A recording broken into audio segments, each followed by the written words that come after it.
more and more stores are not accepting cash as a way to pay for a transaction.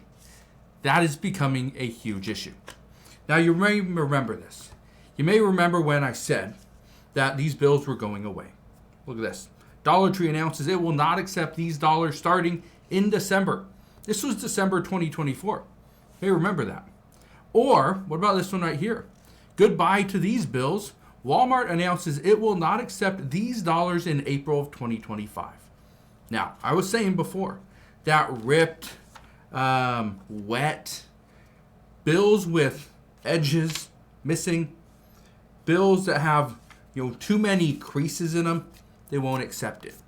Certain bills that look like they have too many rips, or some with stains, or if they smell, stores won't accept those. I understand that. Understand if a $100 bill has mold growing on it, why would you want that? Get something different. But here's what's happening. I want to show you this.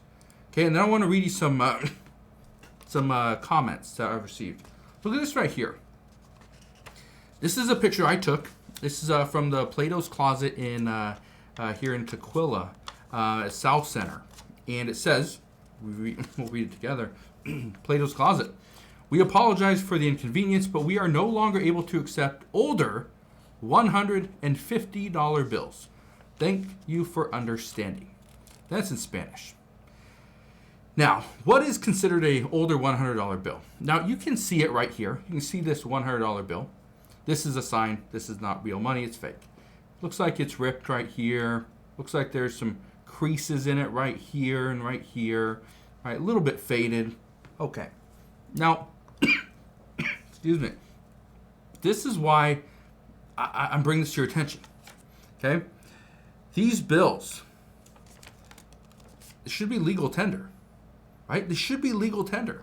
There are some states that are trying to pass bills that make it illegal for businesses to turn away a cash transaction because many people are unbanked. Don't have a credit card, don't have a debit card, have no way of paying except for in cash. Well, here's the way they're going around that. They offer an ATM machine where it's a reverse ATM machine. Yeah, you heard that right. Take your cash, you put it into the ATM machine, let's say $100. Put it in. It will then take that $100 and it will make it a debit card. Give you a debit card right there on the spot. Print out a debit card. You can use that debit card. It's technically like a store credit for that specific store. You can't take that and spend $50 there at that store and go to the next store and another $25 and the next store another $25. No, it doesn't work like that. So essentially, you put in $100, you are locked in. You have to spend that at that specific store. It's ridiculous. But this is why I'm bringing this to your attention. Okay? What constitutes as an older $100 or $50 bill? What is it? Right? Well, I want to read a couple comments. Here's one right here.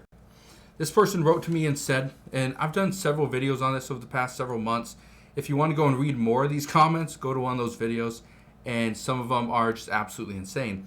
But here's one. This person says, this is absolutely ridiculous.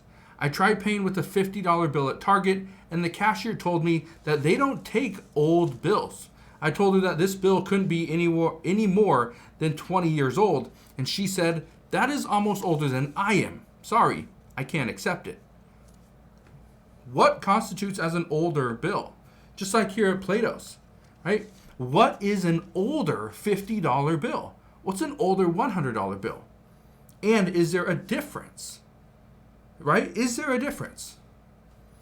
Let me read you this one. Because again, this is something that I experience all the time. When I go out to eat with my family, normally, and we don't go to no luxury, lavish restaurants. Right? I got 3 kids.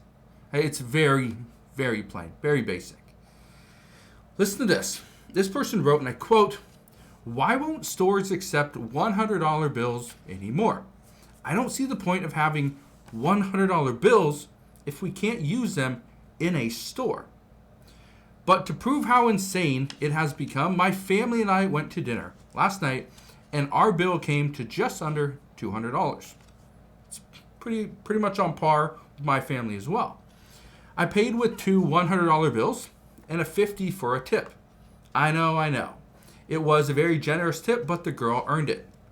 Unfortunately, she came back and said, "I'm sorry, we don't take anything over a $20 bill." What? Yeah. So this restaurant, again, they don't say the name of it, but this restaurant doesn't accept anything over a $20 bill. You want to pay an $80 bill with a bunch of 20s? Go for it. How many people out there carry 4 20s in their wallet or their pocket? Let me ask you this. If you were to open up your wallet or your purse right now, how much cash is actually in it? And do you have a $100 bill? Do you have a $50 bill? Do you have a bunch of 1s and 5s and 10s? I'm just curious because there are some stores that actually won't accept anything over 20. And I don't remember the name of the store. Well, not a store. It's a cafe. And this cafe, smaller one here in the Seattle area, doesn't accept anything over a $20 bill. Okay? Nothing. Okay? Or, excuse me. Yeah. That's it. $20 and less. Okay? That means 1s, 5s, 10s, 20s. That's it. At a cafe. You get a coffee, which they serve. You get let's say a sandwich, which they serve. That right there, and a tip, is $20. Okay, $20. You want to add some fruit on that? You want a salad to go with it? It's over $20. But you're gonna have to pay with a 20 and a 10. Can't pay with a 50 because they won't accept it. But this is what I think is so interesting. More and more stores are starting to go with the no cash accepted policy. And now lawmakers are at them. They're going right at these stores telling them, nope, that's not acceptable because we have too many people in this country that are unbanked. Now, here's the next thing you're going to see, because we are seeing this all the time. You go to places that have a high homeless population, right? Seattle, Washington, Portland, Oregon, just to give you a couple examples. I'm on the West Coast, that's why I use those two cities. But, for instance, in Portland, Oregon, it's starting to become an issue. And we're seeing this all over the country as well. In certain areas where there's a high homeless population, we're now starting to see where you go into gas stations, no cash accepted. Okay, no cash. Do you know why they're doing that? It's not because they don't trust your money. It's because they're trying to move that homeless population, those homeless encampments, away from their business. You know what homeless people in many cases don't have? They don't have a credit card, don't have a debit card, don't have a bank account. As a result, they can't go into these places and buy anything. They can't go into that 7-Eleven. They can't go into those gas stations because they only accept a card. Yeah, it's interesting, but that's what's starting to happen. But with what their goal is trying to do to deter the homeless people from staying in that area, it's actually impacting more and more Americans as we speak. So I just want to share this with you, but also want your input as well. Where is one store, and you don't have to give the exact location or even the store name, but let me know if you've actually experienced this in the very near or recent history where stores just won't accept cash. And unfortunately, that's all you have.